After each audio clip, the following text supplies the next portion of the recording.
2 short years ago, England gave thanks for deliverance. Times of peace and prosperity were ahead. But in Europe, the aftermath of war stalked the land. Hunger was universal, and England depleted her own larder to save further bloodshed on the continent. England's intensive agriculture had enabled her to supply 50% of her own food requirements. But the tragic cold of last winter ruined autumn sowing. This sowing was the biggest on record. The floods which followed prevented spring sowing in her best land. So England finds herself in the desperate position of having to import the bulk of her 1947 food requirements. She is now more dependent than ever on her dominions for the supplementation of her food supplies. Severe food rationing of her people is the consequence, with semi-starvation a possibility.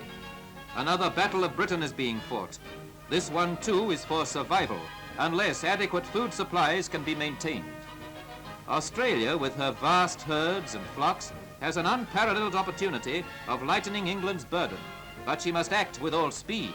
The need is so vital that the Australian Meat Board is now asking graziers to increase supplies, to make all fat stock available within the next 4 to 6 weeks, so that the maximum of frozen meat may be exported to arrive in England before June the 30th.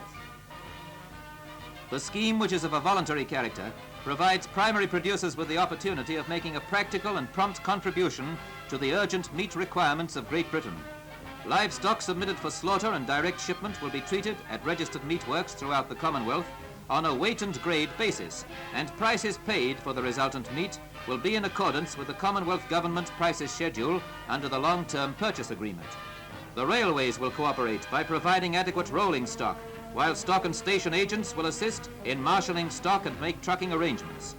The fullest cooperation is being afforded the Meat Board by the Chief Commonwealth Veterinary Officer and his staffs in the various states to ensure that all meat accepted for export goes direct into cold store for immediate shipment.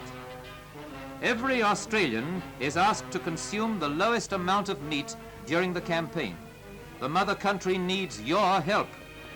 The Meat Board makes this appeal so that an increased and immediate contribution can be made towards helping Britain. In this, the second battle of Britain, the fight is no less for her very existence. You can help turn the scales in Britain's favor if you act now.